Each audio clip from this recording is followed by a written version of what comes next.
हम लोगों के बीच में वहां के लाडले मोहन यादव जी आ चुके हैं। उनका बहुत बहुत स्वागत और बहुत।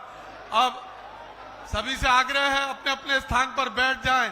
प्यार देखिए तो कितना बड़ा प्यार कि अभी तक सब लोग अपने लाडलों को देखने के लिए खड़े हुए हैं। आदरणीय अपने लाडलों को देखने के लिए खड़े हुए हैं।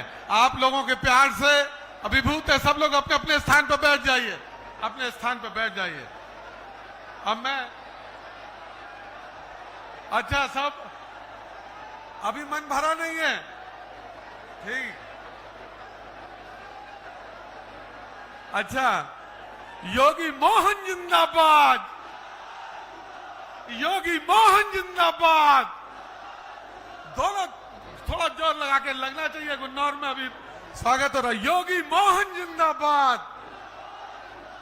परम पूजनीय माता जी से चर्चा करते हुए, जिन्होंने अभी बहुत बड़ी अपील करी थी, ऐसी इस क्षेत्र की पूर्व विधायक अजीत राजू जी की माता जी के साथ चर्चा करते हुए और उनसे उनका प्रेम और स्नेह प्राप्त करते हुए इस दोनों प्रदेशों के मुखिया और अभिभूत करते हुए ये दृश्य अपने आप में एक इबादत लिखते हैं। और यहाँ की जनता जनार्दन अपने जननायक को देखने के लिए पूरी तन्मयता के साथ खड़ी होकर उनका स्वागत और अभिनंदन कर रही है। मैं इसी क्रम में आपके लोकप्रिय मुख्यमंत्री जी दोनों प्रदेशों के आपसे आग्रह करते हैं कि सब लोग बैठ जाएं, आराम से बैठ जाएं।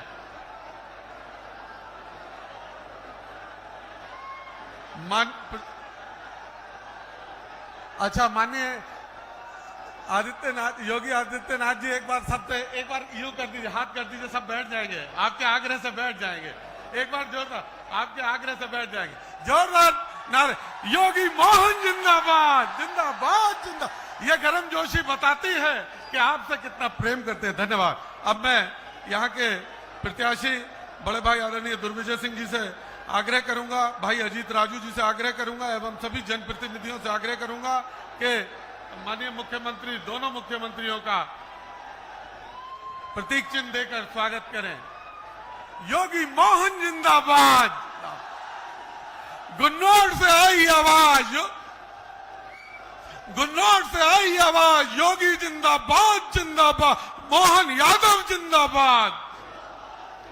आवाज तेज आनी चाहिए। योगी मोहन जिंदाबाद, योगी मोहन जिंदाबाद, योगी मोहन जिंदाबाद।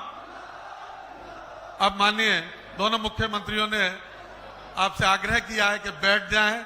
अब इसी क्रम में मैं यहाँ के बहुत ही लोकप्रिय पूर्व विधायक भाई अजीत राजू जी को हम लोगों के बीच में इस जिले के यशस्वी जिलाध्यक्ष जी आ गए हैं। मैं उनसे आग्रह करूंगा कि वे अभिवादन करें। अपने पूर्व विधायक अजीत राजू जी को मैं आमंत्रित करता हूं। जोरदार तालियों से स्वागत करें। बोलो भारत माता की। योगी मोदी, योगी मोदी, मोहन यादव। बोलो हरि बाबा महाराज जी की, बोलो गंगा मैया की। आप सभी लोग शांतिपूर्वक आराम से नीचे बैठ जाइए, क्योंकि आप लोगों के अंदर जो जोश है, जो खरोश है, गुन्नौर विधानसभा क्षेत्र की जनता को मैं प्रणाम करता हूं। आप सभी लोग यहां पर भारी संख्या में उपस्थित हुए और हमारे बीच में हमारे आदरणीय इस उत्तर प्रदेश की रक्षा करने वाले, सुरक्षा करने वाले, विकास करने वाले, आम गरीबों तक सुविधाओं को पहुंचाने वाले ऐसे हमारे परम आदरणीय योगी आदित्यनाथ जी हमारे इस गुन्नौर विधानसभा की क्षेत्र की धरती पर आए हैं। उनका हम अपने गुन्नौर विधानसभा क्षेत्र की जनता की तरफ से उनका बार बार वंदन करते, अभिनंदन करते हैं। और उनके साथ हमारे बहुत ही प्रिय आदरणीय मोहन यादव मुख्यमंत्री मध्य प्रदेश, जो इस गुन्नौर विधानसभा क्षेत्र की जनता पर मैं उनका स्वागत उस गुन्नौर विधानसभा क्षेत्र की जनता की तरफ से करता हूं। बार बार उनको धन्यवाद देता हूं कि आप यहां पर गुन्नौर विधानसभा क्षेत्र में आए और मैं ये विश्वास दिलाता हूं कि इस बार आएंगे तो मोदी, आएंगे तो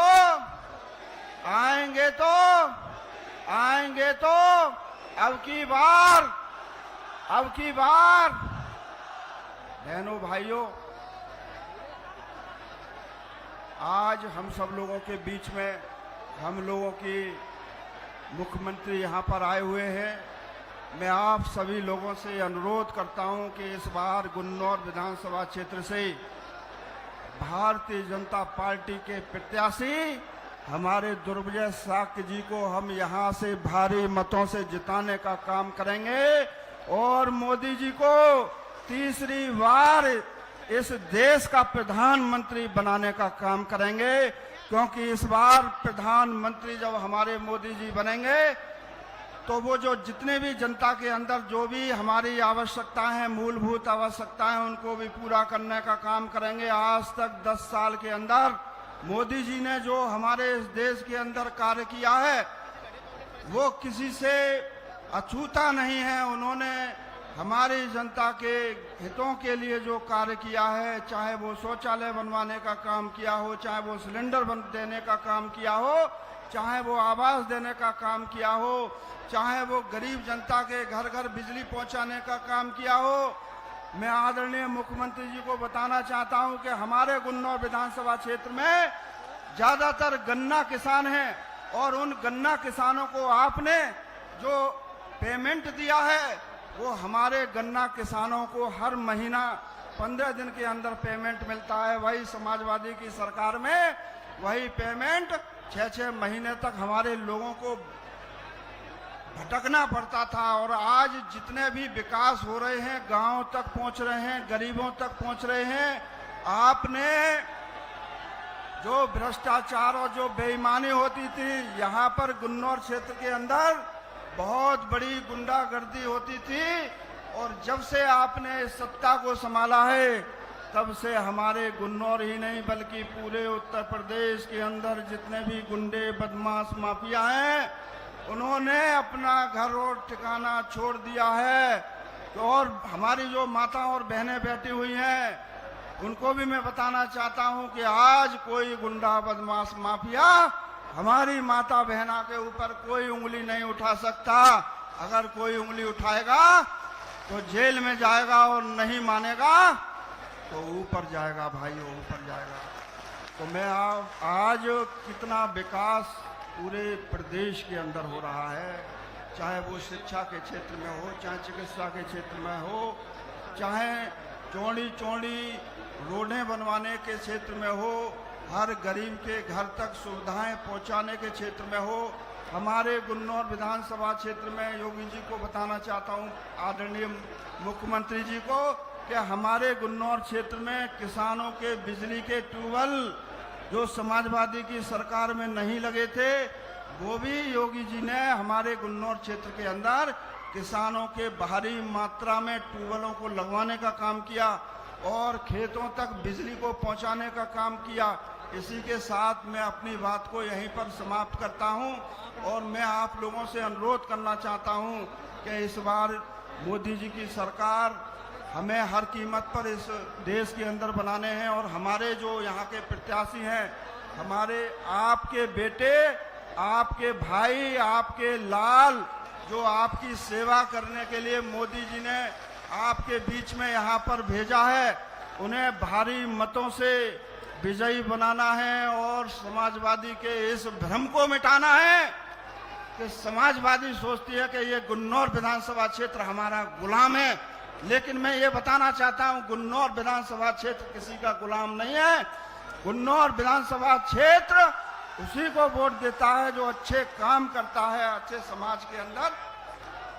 और मैं ये भी बताना चाहता हूं कि इस गुन्नौर विधानसभा क्षेत्र के अंदर मैं ही समाजवादी को लाया था और मैं ही समाजवादी को यहां से विदा करके भेज दूंगा कि दोबारा कभी समाजवादी पार्टी और समाजवादी की सरकार अब गुन्नौर क्षेत्र के अंदर नहीं बनेगी। हर घर घर में आप लोगों की सेवा करने के लिए यहाँ पर मैं तैयार हूँ। बोलो भारत माता की, बोलो सियापत रामचंद्र की। आपके वोटों ने भगवान श्री राम का मंदिर बनवाया। आपका वोट भगवान कृष्ण का भी मंदिर बनवाने का काम करेगा। बहुत बहुत धन्यवाद। आदरणीय पूर्व विधायक जी, आपने आह्वान किया और सबने उसका अनुमोदन किया। अब मैं अपने बहुत ही लोकप्रिय प्रत्याशी भाई दुर्विजय सिंह जी, जो कि क्षेत्रीय अध्यक्ष भी हैं और प्रत्याशी भी हैं, उनसे आग्रह करूंगा आए अपने आशीष वचन रखें और आग्रह करें। धन्यवाद। आज इस गुन्नौर में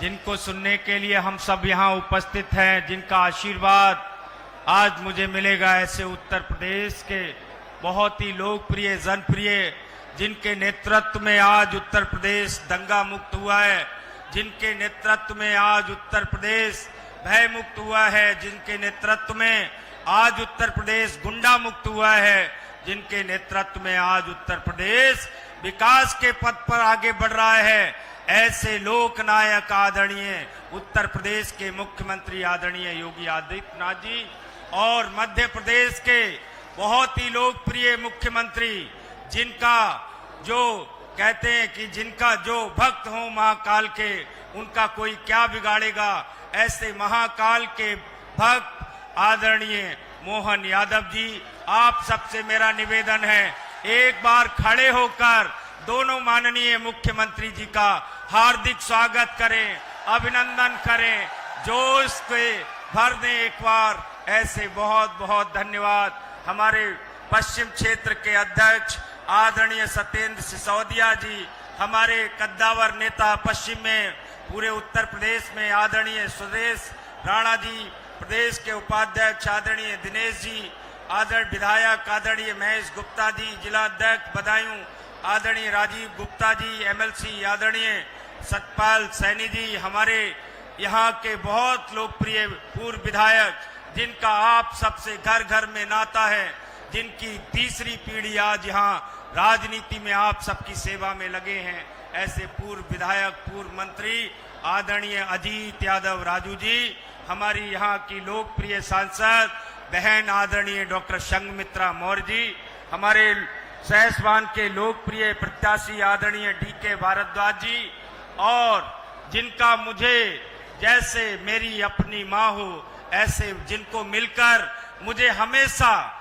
अपनी माँ की शीतलता जैसा प्यार लाड मिलता है, ऐसी यहाँ की बहुत ही लोकप्रिय नेता, आप सबके लिए भी माँ जैसा जिन्होंने प्यार दिया, हमेशा जनता की सेवा की, ऐसी पूर्व विधायक आदरणीय पुष्पा देवी, और हमारे हबिलसी के विधायक आदरणीय हरीश शाक्य जी, आदरणीय जितेंद्र यादव जी, आदरणीय जिला अध्यक्ष हमारे हरिंद्र मलिक रिंकू जी, उपस्थित मंच पर सभी सम्मानित पार्टी के वरिष्ठ नेतागण और उपस्थित हमारे गुन्नौर की सभी आप सब सम्मानित बड़े बुजुर्गों, नौजवान साथियों, माताओं, बहनों, मैं आप सबके चरणों में प्रणाम करता हूं और आप सबको नमस्कार करता हूं। आप सबको जानकारी है कि ये चुनाव 7 तारीख को यहाँ मत पड़ेंगे और ये चुनाव बहुत महत्वपूर्ण चुनाव है। ये देश को आगे ले जाने का चुनाव है। ये देश के साथ साथ किसान कल्याण के काम को आगे बढ़ाने का काम है। इसलिए मैं आप सबको ये बताना चाहता हूँ, इस चुनाव में सांसद के साथ साथ देश के प्रधानमंत्री जी का चयन भी होगा। मैं आपसे ये बताना चाहता हूँ, चयन के लिए केवल और केवल पूरे देश में ये लहर है कि देश के प्रधानमंत्री आदरणीय नरेंद्र मोदी जी तीसरी बार प्रधानमंत्री बनेंगे।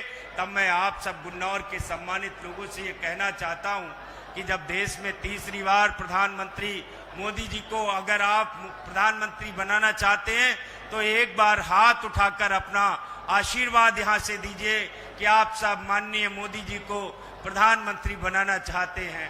पीछे से आगे तक एक बार, अब जब आप सब लोग मोदी जी को प्रधानमंत्री बनावोगे तो जब बताऊं से सांसद हमें बनायो या न बनायो, मेरो निवेदन है मेल लो जा आशीर्वाद दो कि मैं जब बताऊं को सांसद बनाओ। और मैं आप सब लोगों से कहना चाहता हूं, 40 सालन से तुम बदाऊं बान को, तुम गुन्नावर बान को दिल बहुत बड़ो है। 40 सालन से तुमने जो बदाऊं से बाहर को आओ ताए अपनो लाड प्यार दो, अपनो आशीर्वाद दो। अब कि मैं तुम्हारो भैया घरवा, तुम्हारो मेड़बंद, मैं चुनाव लड़ रहा हूं तो मेल लेने ज्यादा आशीर्वाद दो, मोह लाड प्यार दियो, मोह अपनो आशीर्वाद दियो। मैं तुम्हें भरोसा दिला रहा हूं, मैं दिला रहा हूं भरोसा। जिनको तुमने अपनो आशीर्वाद लाड प्यार दो उनने तुम्हारे लिए कचनाएं दो। और मेरा मन बहुत दुखी होता है जब मैं जब गुन्नौर में आता हूं, मैं पार्टी के काम से अलग अलग जिलन में गो, 16-19 जिलन को अध्यक्ष होवे, लेकिन मैंने ऐसी बैकवर्डनेस, ऐसो पिछड़ोपन मैंने कहूं ना देखो।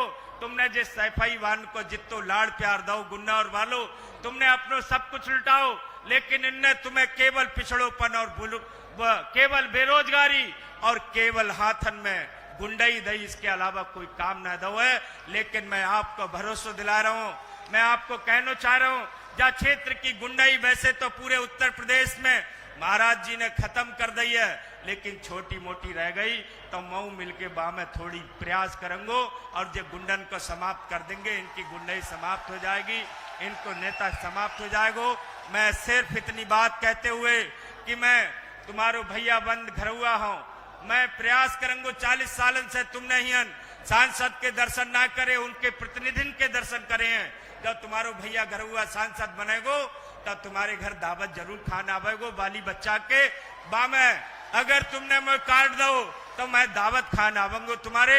और जा गुन्नौर के पिछड़ेपन को मैं दूर करूंगा, और जा पिछड़ेपन को दूर करने के संग संग यहाँ के नौजवानों को रोजगार के लिए जरूर अवसर उपलब्ध कराऊंगा। अपनी जान से ज्यादा बढ़ के इस क्षेत्र के विकास के लिए मैं प्रयास करूंगा। बहुत ज्यादा बात न कहते हुए मैं आपसे अंतिम निवेदन ये करते हुए कि अपने जा बेटा को ले, अपने जा भैया घरवा के ले, दोनों हाथन से आशीर्वाद दियो। समाजवादी खत्म को मतलब एक बार उठाए के मुझे आशीर्वाद दो। मैं भरोसा दे रहा हूं आपको नाम खराब ना करूंगा, आपको नाम को आगे बढ़ाऊंगा। धन्यवाद। जय हिंद, जय भारत, भारत माता की जय। धन्यवाद आदरणीय दुर्विजय सिंह जी। आपने जो योगी की गारंटी और मोदी जी की गारंटी की बात करी, सभी ने अपना अनुमोदन किया। अब मैं अपने इस क्षेत्र के क्षेत्रीय अध्यक्ष जी से आग्रह करूंगा, अपने बहुत ही लोकप्रिय मोहन यादव जी को आमंत्रित करें। अच्छा, सीधा मैं आग्रह करूंगा हम सबके बहुत ही लोकप्रिय आदरणीय मोहन यादव जी आए और अपने संबोधन को जनता के समक्ष रखें। एक जोरदार नारे के साथ, मोहन यादव जिंदाबाद। अब मैं निवेदन करूंगा एक बार जोरदार तालियों से, मध्य प्रदेश के लोकप्रिय मुख्यमंत्री, किसान के बेटा, सामान्य कार्यकर्ता, ये भारतीय जनता पार्टी में ही संभव है, सामान्य कार्यकर्ता मुख्यमंत्री बन सकता है। ऐसे आदरणीय महाकाल के भक्त मोहन यादव जी का जोरदार अभिनंदन वंदन। मेरा उनसे निवेदन है कि वो भाषण करें, हम सबको आशीर्वाद दें। बदायूं लोकसभा गुन्नौर विधानसभा के आज के इस मंच पर विराजमान मेरे बहुत आदरणीय और आप सबके लोकप्रिय मुख्यमंत्री, जिनका नाम ही गुंडों के लिए काफी है, यशस्वी मुख्यमंत्री श्रीमान योगी जी के लिए जोरदार अभिनंदन करें। माननीय योगी जी मंच पर विराजमान है। इस मंच पर विराजमान हमारे अपने प्रत्याशी श्रीमान दुर्विजय सिंह, जोरदार अभिनंदन करें दुर्विजय सिंह जी का।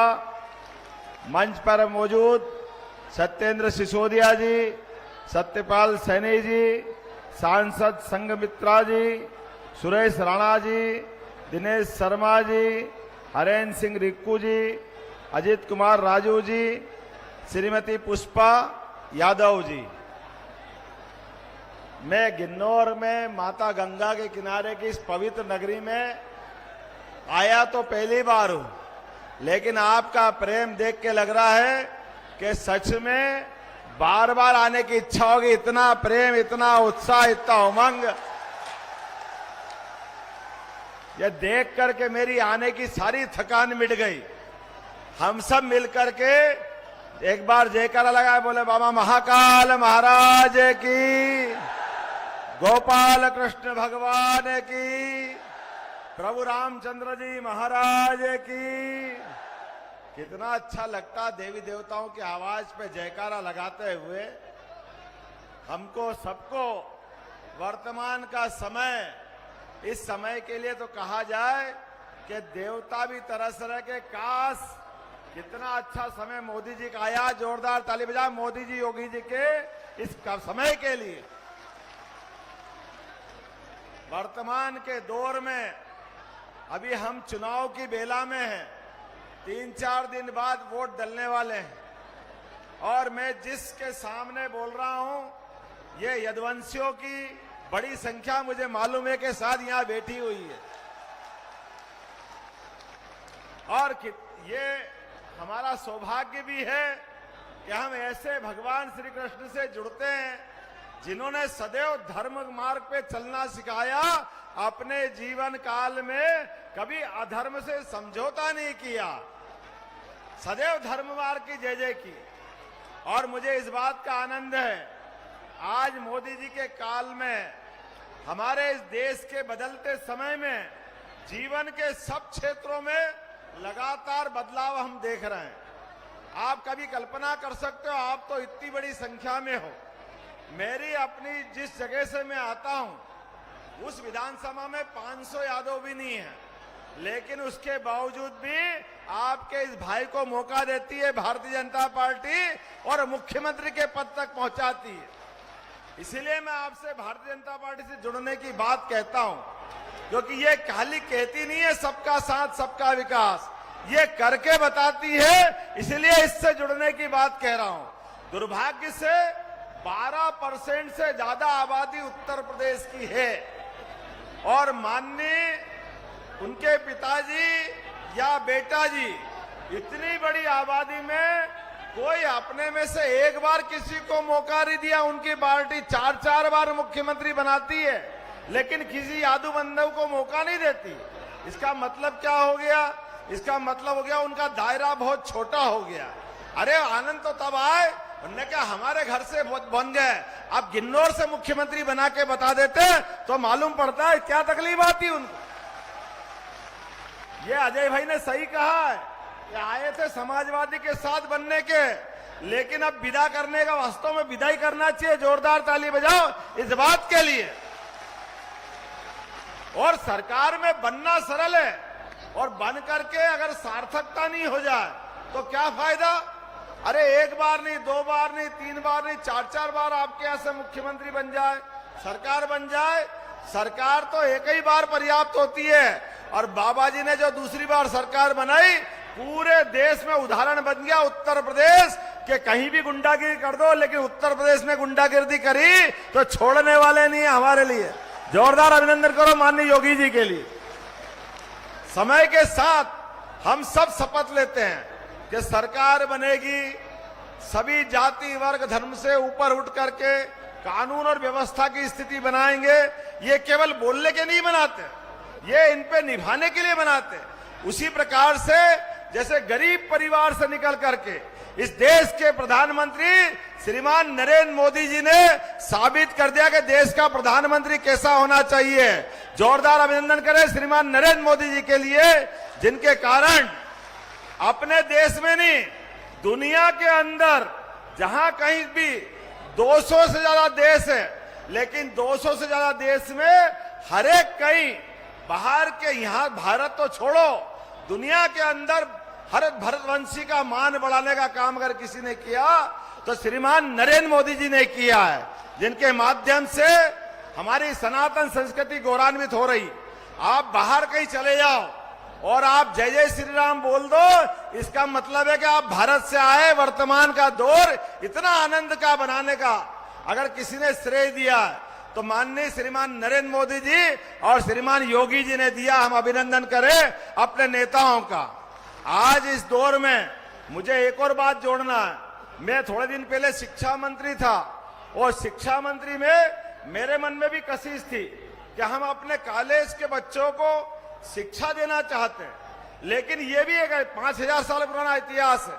भगवान कृष्ण ने गोकुल वृंदावन से आकर के कंस को मारा, लेकिन कंस को मारने के बाद शिक्षा को कैसी महत्ता दी कि वो उज्जैन जाके शिक्षा ग्रहण करने गए सांदीपनी आश्रम में, और 64 कला, 14 विद्या, 18 पुराण, 4 वेद, हम सबको भी संकल्प करना शिक्षा की महत्ता कितनी जरूरी है। भगवान ने वो शिक्षा का ग्रहण करी, आमने सामने कौरवों की सेना के बीच ऐसे संघर्ष काल में भी अपने मुख से जो गीता कही, आज दुनिया का सबसे पवित्र ग्रंथ बन गई गीता जी। हम उसको प्रणाम करें, उस काल को प्रणाम करें।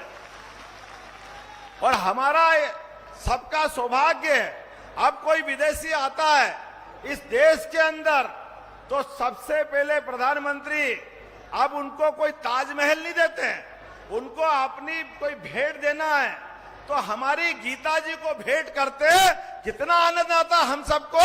हमारे अपने कुलवंश से निकले हुए ऐसे भगवान कृष्ण के मुखारविंद से ऐसे पवित्र ग्रंथ को, लेकिन पहले की सरकार शर्माती थी, बोलती नहीं थी, जैसे अभी के दौर में भी है। अरे यहां से भागे अमेठी रायबरेली से और केरल में जाके अटके, और केरल से वापस डर के मारे यहां आ रहे हैं, लेकिन आने और जाने में जिन जिन दल की दोनों की दोस्ती हो गई, दोनों की हिम्मत नहीं है। अरे हम तो कई फार्म भरने जाएं तो श्रद्धा के साथ कोई देव दर्शन कर लें, लेकिन ये कांग्रेस और समाजवादी के लोग ना तो मथुरा में नमस्कार भगवान को करने जा रहे हैं, ना राम जी के पास जा रहे हैं, तो इनको आशीर्वाद मिलेगा कहां से?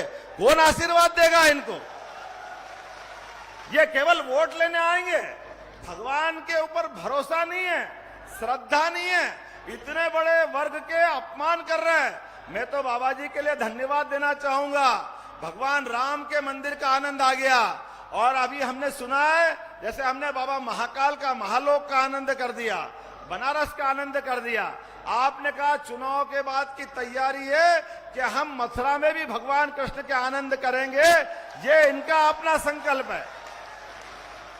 और मैं भी आपको बनाना चाहूंगा, जैसे मेरी सरकार बनी, हमने कहा मध्य प्रदेश में अयोध्या के बाद भगवान ने 11 साल चित्रकूट में गुजारे हैं, तो हम चित्रकूट में प्राधिकरण बना करके जहां जहां भगवान राम के चरण पड़े, जहां जहां भगवान कृष्ण के चरण पड़े, दोनों हर पूरे राज्य के अंदर हर स्थान को तीर्थ बनाएंगे। तीर्थ ये हमारी सरकार का निर्णय है, और हमारी सरकार ने निर्णय किया है शिक्षा के पाठ्यक्रम में भगवान कृष्ण के मुख से निकली हुई पवित्र गीता और भगवान कृष्ण के अलग अलग प्रसंग, भगवान राम के प्रसंग हम शिक्षा नीति में लाने वाले हैं। अरे हम भगवान राम और कृष्ण को शिक्षा नीति में नहीं लाएंगे तो किसको लाएंगे?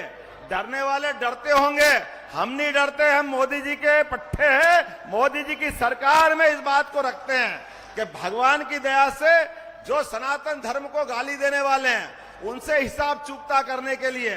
और ये जो भीषण गर्मी में आप सब बैठे हैं, ये सब राम और कृष्ण की संस्कृति को मानने वाले, सनातन संस्कृति को मानने वाले सभी अपने सनातन धर्मी बैठे हैं। निश्चित रूप से हम और आप मिलकर के एक नया इतिहास बनाएंगे।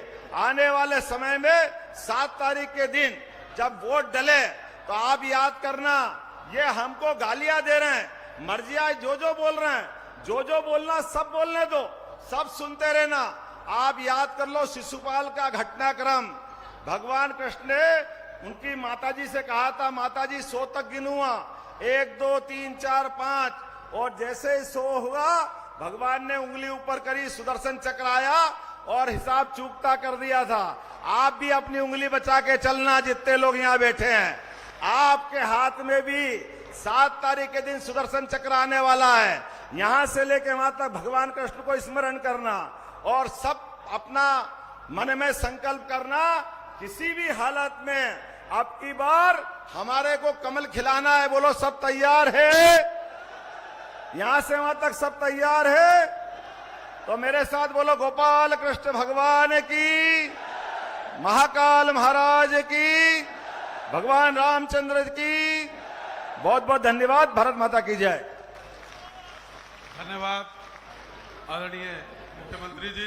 मध्य प्रदेश महाकाल के लाल ने जो आह्वान किया और सभी ने उसका बहुत मनोभाव के साथ उस संदेश को सुना। यदुवंशियों के लाल ने अपने भाइयों से अपील करी और भाइयों ने उस अपील को स्वीकार किया। अब मैं इस प्रदेश के बहुत ही यशस्वी जिनको सुनने के लिए बड़ी देर से आप लोग लालायित हैं, मैं ऐसे यशस्वी मुख्यमंत्री जिन्होंने सुशासन की एक नई इबादत खड़ी करी, आदरणीय योगी आदित्यनाथ जी को बुला रहा हूं। जोरदार तालियों से स्वागत।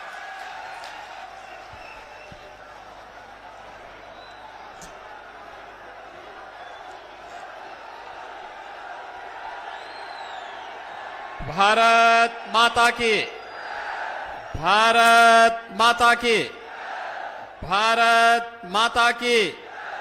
वंदे वंदे वंदे।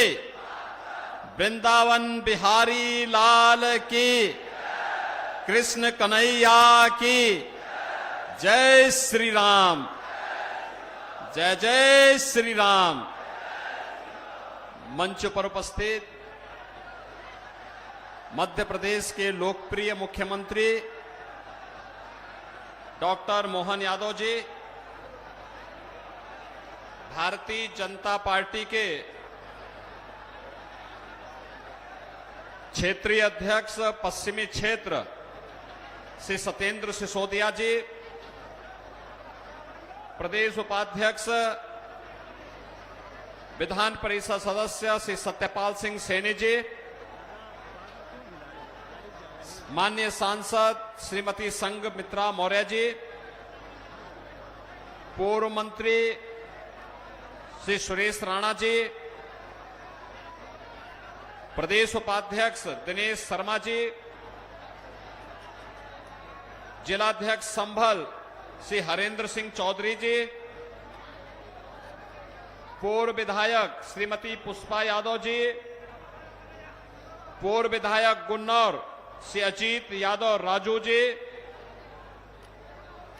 मान्य विधायकगण श्री महेश गुप्ता जी, जिलाध्यक्ष बदायूं श्री राजीव गुप्ता जी और भारतीय जनता पार्टी के बदायूं लोकसभा सीट पर हमारे लोकप्रिय प्रत्याशी श्री दुर्विजय सिंह साक्य जी, गुन्नौर और बदायूं लोकसभा क्षेत्र से जुड़े हुए मेरे सभी उपस्थित बहनों और भाइयों,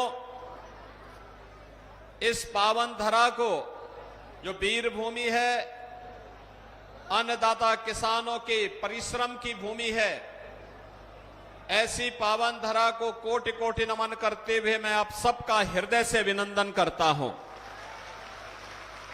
बहनों और भाइयों, लोकसभा चुनाव 2024 तीसरे चरण के चुनाव की दिशा से आप सब कमर कसकर के तैयार हैं। आपका उत्साह इस बात का साक्षी है और आपका आह्वान करने के लिए इसीलिए मैं यहां पर आया हूं। बहनों और भाइयों, मैं आज देख रहा था कांग्रेस और समाजवादी पार्टी का जो एक गठबंधन है, यह देश के अंदर अलग अलग लोगों से मिलकर के चुनाव लड़ रहा है। उनका कोई उद्देश्य नहीं, देश के हित में नहीं है, विकास के लिए नहीं है, लोक कल्याण के लिए नहीं है, सुरक्षा के लिए नहीं है। एक ही उद्देश्य है कि भारत के हितों को कैसे चोट पहुंचाई जाए और इसलिए सपा और कांग्रेस के गठबंधन को दिया जाने वाला वोट यह ऐसे ही है जैसे किसी अनाड़ी के हाथ में ट्रैक्टर पकड़ा करके कहा जाए कि चलाओ और वो भीड़ भाड़ वाली जगह पर चला दे तो क्या करेगा वो, और ट्रैक्टर से न जाने कितने लोगों को मार डालेगा। ऐसे स्थिति इन लोगों की है। ये जो दो लड़कों की जोड़ी बनी है ना, ये जिंदगी भर लड़के ही बने रहेंगे। बहनों और भाइयों, मोदी जी के नेतृत्व में हमने बदलते हुए भारत को देखा है। एक ऐसा भारत जो साफ स्पष्ट यानी फर्क साफ करता है 2014 के पहले का भारत और 2014 के बाद का भारत। 2014 के पहले का भारत, देश में अविश्वास का माहौल था, असुरक्षा की भावना थी, अन्नदाता किसान आत्महत्या कर रहा था, नौजवान पलायन कर रहा था, बेटी और व्यापारी दोनों असुरक्षित थी, अराजकता का सा माहौल था, आतंकवाद चरम पर था, बम विस्फोट कहीं भी हो जाते थे, नक्सलवाद तेजी के साथ पांव फैला रहा था, देश की सीमाएं सुरक्षित नहीं थी और दुनिया में भी भारत का कोई सम्मान नहीं था। 2014 के बाद का भारत, दुनिया में भारत का सम्मान बढ़ा है, देश की सीमाएं सुरक्षित हुई हैं। आज कोई दुश्मन भारत की सीमा का अतिक्रमण नहीं कर सकता और बम विस्फोट नहीं होते, आतंकवाद नक्सलवाद पर नियंत्रण किया जा चुका है। बहनों और भाइयों, अब तो पटाखा भी थोड़ा जोर से फट जाए ना तो पाकिस्तान पहले सफाई देता कि नहीं मेरा हाथ नहीं है, क्योंकि इसे मालूम है कि अगर समय रहते सफाई नहीं दी तो कहीं लेने के देने न पड़ जाएं। ये नया भारत है, कोई थप्पड़ मारेगा तो थप्पड़ लगने के पहले ही जोरदार घूंसे से उसका जबड़ा तोड़ करके फेंक देगा। और इसीलिए इस नए भारत से अब इसकी सामर्थ्य और शक्ति के बल पर कोई दुश्मन भारत को आंख नहीं दिखाता है, बल्कि भारत के सामने आज दुनिया नतमस्तक है। और इसलिए बहनों भाइयों, जो भारत हमें आज मोदी जी के नेतृत्व में सुरक्षा और सम्मान दे रहा है, वही भारत आज विकास के बड़े बड़े कार्य कर रहा है। आप देखो ना, गंगा एक्सप्रेसवे तो यही बन रही है, 94 से 95 किलोमीटर अकेले बदायूं जिले में है। और बहनों और भाइयों, इस एक्सप्रेसवे से यहां की इकोनॉमी में बहुत वृद्धि होने वाली है। यहां के लाखों नौजवानों के लिए नौकरी और रोजगार की संभावनाएं बनेंगी, किसानों की आमदनी बढ़ेगी और उद्योग लगेंगे, तो यहां पर व्यापार और उद्योग को भी एक नया माहौल मिलने वाला है। लेकिन साथ साथ अगर आपको दिल्ली जाना है तो यहां से मात्र 1 से 1.5 घंटे में दिल्ली की दूरी, और अगर लखनऊ और प्रयागराज जाना है तो लखनऊ को 4.5 घंटे में और प्रयागराज की दूरी मात्र 5.5 घंटे में आप पूरी कर सकते हैं गंगा एक्सप्रेसवे बनने के बाद। बहनों और भाइयों, ये है नया भारत, और नए भारत के रूप में विकास के कार्य केवल एक्सप्रेसवे तक नहीं है, हाईवे बन रहे हैं, बिजली मिल रही है, हर घर बिजली भी है तो हर घर नल की योजना भी है, हर घर उज्ज्वला योजना की भी है, हर गरीब के सिर को ढकने के लिए आवास भी है, और किसान को किसान सम्मान निधि भी है, गरीब के लिए राशन भी है, तो बीमार के लिए दवा भी है। यानी दवाई भी, आप सोचो 80 करोड़ लोग भारत के अंदर फ्री में राशन प्राप्त कर रहे हैं, 80 करोड़ लोग। और पाकिस्तान की आबादी कितनी है? 23 करोड़। 23 करोड़ लोग वहां भूखों मर रहे हैं। देखो, 1947 में भारत को बांट करके पाकिस्तान बना, और बड़ी ठसक के साथ इन्होंने पाकिस्तान बनाया कि पाकिस्तान खुशहाल होगा। आबादी कम गई, क्षेत्रफल ज्यादा गया पाकिस्तान में, लेकिन बहनों और भाइयों, आज पाकिस्तान में 23 करोड़ की आबादी भूखों मर रही है।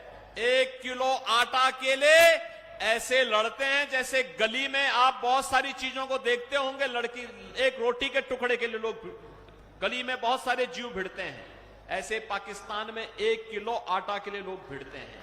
और भारत के अंदर मोदी जी के नेतृत्व में 80 करोड़ लोग पिछले 4 वर्ष से फ्री में राशन की सुविधा प्राप्त कर रहे हैं और मोदी जी ने चुनाव के पहले ही व्यवस्था दे दी कि अगले 5 वर्ष तक हम इसको निरंतर जारी रखेंगे। 60 करोड़ लोगों को 5 लाख रुपए की आयुष्मान भारत की सुविधा, और उत्तर प्रदेश में तो हमने ये भी व्यवस्था कर दी है, अगर कोई बीमार है उसका चेहरा नहीं देखते, विधायक, सांसद, पूर्व विधायक, जिला पंचायत अध्यक्ष, कोई पदाधिकारी और स्वयं पीड़ित भी अगर एक पत्र भेज देता है ना मुझे कि मैं बीमार हूं, मेरे परिवार में फलाना व्यक्ति बीमार है, उपचार की व्यवस्था नहीं हो पा रही है, तो मैं मोदी जी के द्वारा खोले गए जनधन अकाउंट में पैसा सीधे उसके खाते में भेज देता हूं, कहता हूं निश्चिंत होकर उपचार कराओ। 50 करोड़ गरीबों के खाते खोले हैं जनधन अकाउंट के। जो पहले कमीशन खोरी होती थी सपा बसपा और कांग्रेस की सरकार में, आज जनधन अकाउंट ने उस कमीशन खोरी को पूरी तरह बैन कर दिया है। बहनों और भाइयों, 12 करोड़ किसानों को किसान सम्मान निधि मिल रहा है, 12 करोड़ गरीबों के घर में शौचालय बन गया है, 10 करोड़ गरीबों को उज्ज्वला योजना का रसोई गैस का कनेक्शन मिल गया है। कांग्रेस के समय क्या था, पहले तो कनेक्शन नहीं मिलता था और जिस बेचारे ने कनेक्शन ले रखा है और पर्व और त्योहार के दिन या किसी दिन कोई मेहमान आ गया और रसोई गैस का सिलेंडर समाप्त हुआ, अगर परिवार का मुखिया सिलेंडर लेने के लिए जाता था तो कांग्रेस की केंद्र में और प्रदेश में समाजवादी पार्टी की सरकार थी, तो रसोई गैस तो नहीं मिलती थी, पुलिस का डंडा जरूर मिलता था। और बहनों और भाइयों, पुलिस का डंडा भी मिलता था और अगर बच के आ ही गए घर और खाली सिलेंडर लेके आए तो घर में बेलना से अलग से मार पड़ती थी। यही होता था ना, होता था ना। लेकिन बहनों और भाइयों, मोदी जी ने ऐसी पुख्ता व्यवस्था कर दी कि रसोई गैस की किल्लत नहीं, और जिन घरों की सामर्थ्य नहीं थी कि खरीद पाएंगे, ऐसे 10 करोड़ गरीबों को रसोई गैस फ्री में दे दिया। और फिर कहने के लिए आए, जितने लोग बचे होंगे आप में से कोई भी सिफारिश करेगा उसको रसोई गैस का सिलेंडर मिल जाएगा। 4 करोड़ गरीबों को मकान दे दिए। जिसको आप कहेंगे मकान देने के लिए मकान नहीं है, उसको मकान भी मिल जाएगा। ये भी घोषणा मोदी जी ने कर दी। बहनों और भाइयों, विकास भी है, गरीब कल्याण भी है, और अभी हम लोग संभल से आ रहे हैं। डॉक्टर मोहन यादव जी भी साथ में थे। मां केला देवी के धाम में हम दर्शन करने के लिए गए। बहनों और भाइयों, 5 साल पहले मैं गया था, बड़ी जर्जर स्थिति थी वहां के। मोहन जी, ऋषिगिरी जी बेचारे बड़े परेशान थे, कहते थे साहब क्या होगा, कब्जा हो रहा था। समाजवादी पार्टी की सरकार वहां कब्जा करना चाहती थी। और आज केला देवी धाम को देखो, कितना भव्य स्वरूप हो गया है केला देवी का धाम। हो गया ना, ये तो आपके सामने उदाहरण है। आप में से बहुत सारे लोग अयोध्या नहीं जा पाए होंगे, लेकिन केला देवी धाम में जाइए। कितने लोग अयोध्या गए? अरे काफी लोगों ने दर्शन कर लिया है। लेकिन मैं बोलूंगा, दुर्गविजय साक्य से और राजू यादव से कहूंगा कि चुनाव के बाद एक बार इनको दर्शन करवाने अयोध्या लोग जरूर जाइए। बहनों और भाइयों, यही फर्क है, यही फर्क है। समाजवादी पार्टी का सेफई परिवार आता था तो क्या कहता था कि परिंदा पर भी नहीं मार सकता, और आज अयोध्या में भगवान राम फिर से 500 वर्षों के बाद विराजमान हो गए। कांग्रेस कहती थी राम हुए ही नहीं। कांग्रेस क्या कहती थी? राम हुए ही नहीं। और आज कहते हैं कांग्रेस के लोग कि राम तो सबके हैं। देखो, ये दोहरा चरित्र है इन लोगों का। यानी वोट के लिए क्या कुछ पाप नहीं कर सकते। राम मंदिर का निर्माण हो या काशी विश्वनाथ धाम, केला मंदिर का धाम हो या विंध्यवासिनी धाम, ये काम केवल बीजेपी कर सकती है, बीजेपी। और बहनों और भाइयों, देखो राम मंदिर का निर्माण भी हो गया और बड़े बड़े माफिया और गुंडों का राम नाम सत्य भी हो गया है। हो गया ना, होना चाहिए था ना, और इसीलिए हम लोग आए हैं बहनों और भाइयों। देखो अरे कुछ बच्चे हैं, वो भी होगा ना धीरे धीरे करके। ये सारी चीजें एक साथ होनी है, क्योंकि हम तो वृंदावन बिहारी लाल के भक्त हैं। और वृंदावन बिहारी लाल ने क्या कहा था? परित्राणाय साधूनाम विनाशाय च दुष्कृताम। उन्होंने एक ही बात कही थी, सज्जन लोगों का हम संरक्षण करेंगे और दुर्जन लोगों को उनका सही ठिकाने पर भेजने का काम भी करेंगे। और बहनों और भाइयों, आज यही हो रहा है। नया भारत, आज पाकिस्तान भी थर थर कांपता है, कहता है कि उसके यहां जो मोस्ट वांटेड आतंकवादी थे सब एक एक करके मारे जा रहे हैं, एक एक करके मारे जा रहे हैं। पाकिस्तान भयभीत है, कहां छुपे अब? यह ताकत है, भारत की 140 करोड़ लोगों की ताकत है। और इस ताकत के प्रतीक है देश के यशस्वी प्रधानमंत्री श्री नरेंद्र मोदी जी। आज कहीं आतंकी घटना नहीं घटित हो सकती, नहीं तो कांग्रेस के समय में विस्फोट होते थे, आतंकी विस्फोट होते थे, और कांग्रेस के लोग कहते थे अरे साहब सीमा पार से आतंकवाद आ गया। अबे सीमा पार से आ गया तो आपके पास भी तो बहुत कुछ है, भेजो वहां पे। हिम्मत चाहिए थी लड़ने के लिए, वह हिम्मत मोदी जी ने दिखाई एयर स्ट्राइक और सर्जिकल स्ट्राइक के माध्यम से। आज पाकिस्तान भी दुम दबा करके चुप रहता है और भारत के लोग सुरक्षित हैं। बहनों और भाइयों, जब माहौल सुरक्षित होता है तो समृद्धि का मार्ग भी बनता है। लेकिन सबसे खतरनाक बात क्या है? आपने आज के समाचार पत्रों को थोड़ा आप पढ़िए। राहुल गांधी के लिए पाकिस्तान समर्थन कर रहा है, यानी इंडी गठबंधन कांग्रेस और सपा को पाकिस्तान समर्थन कर रहा है। जिसको पाकिस्तान समर्थन करेगा, क्या आप उसको समर्थन करेंगे क्या? और जो पाकिस्तान जिसको समर्थन कर रहा होगा, क्या वो आपका हितैषी होगा क्या? क्या पाकिस्तान भारत का हितैषी है क्या? तो क्या आप उसको समर्थन करेंगे? और बहनों और भाइयों, कितना खतरनाक बात इन्होंने कही है।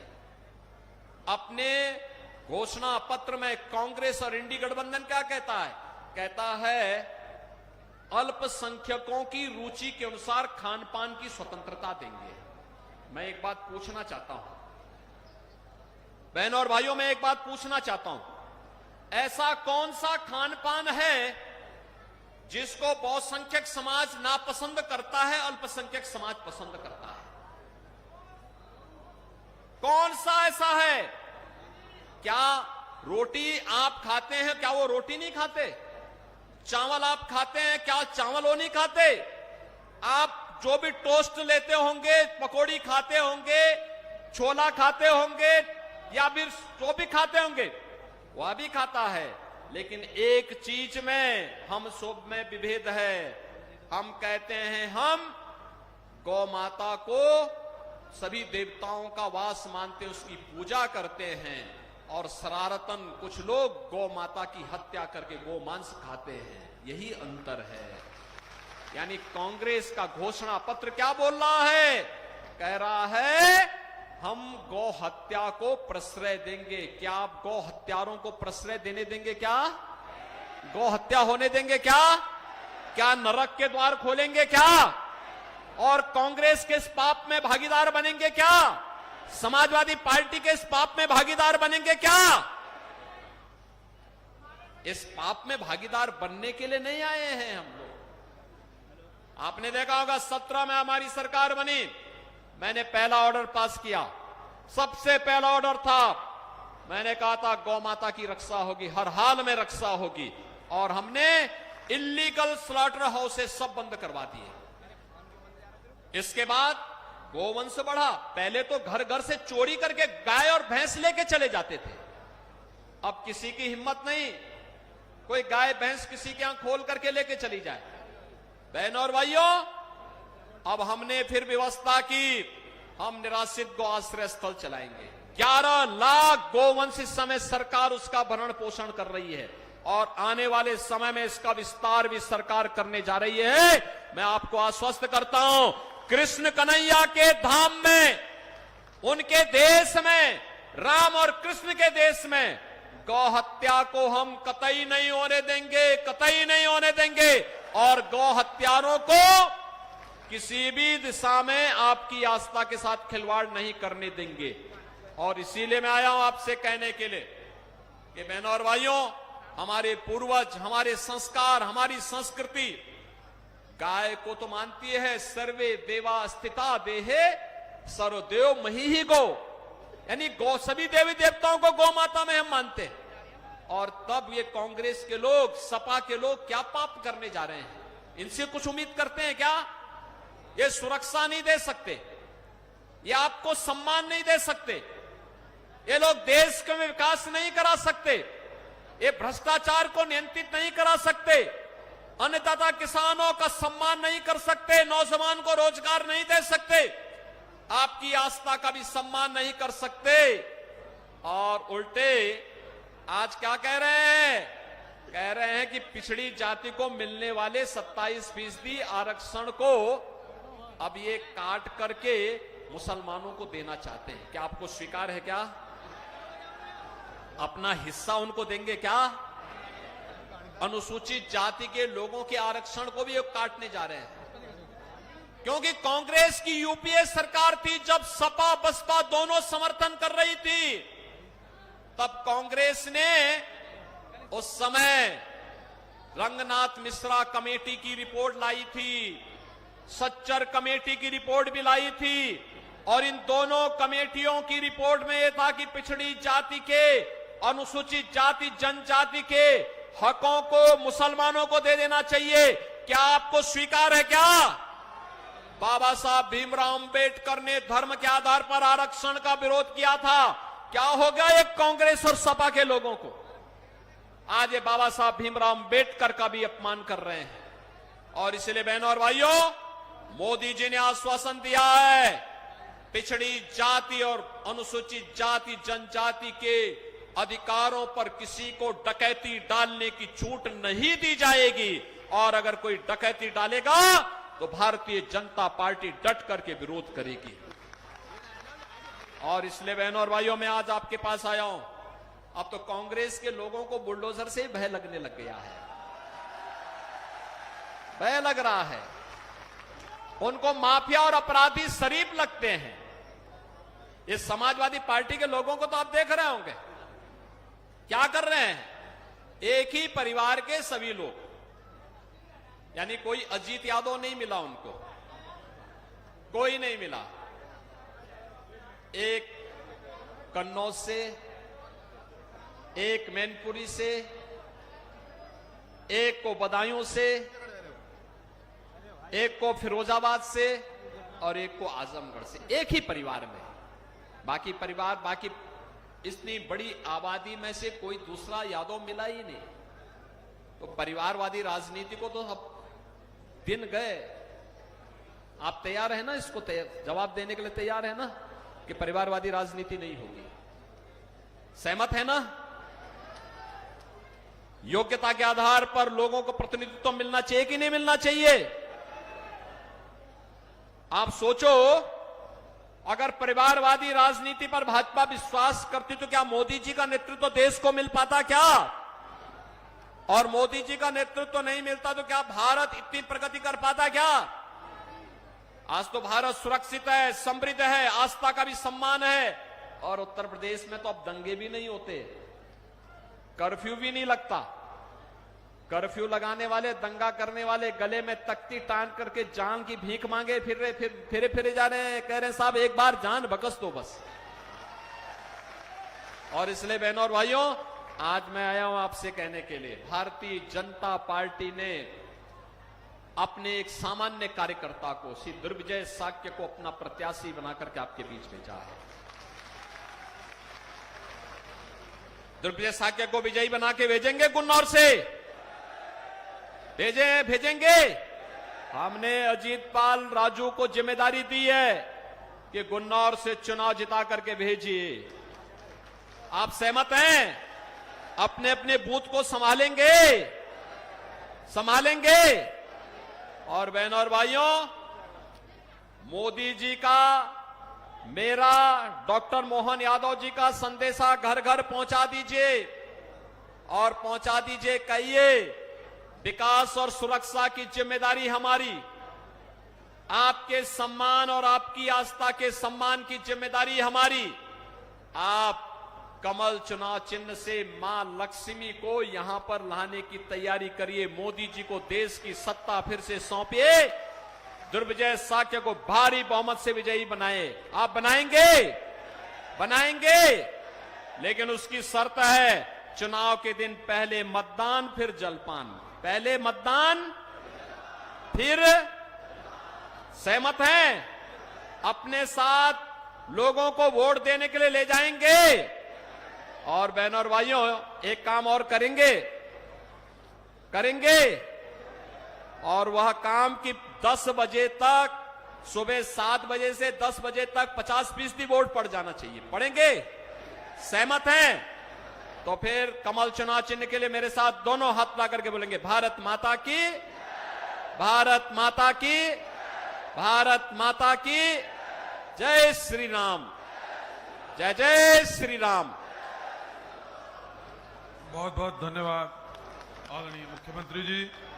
अब मैं आभार के लिए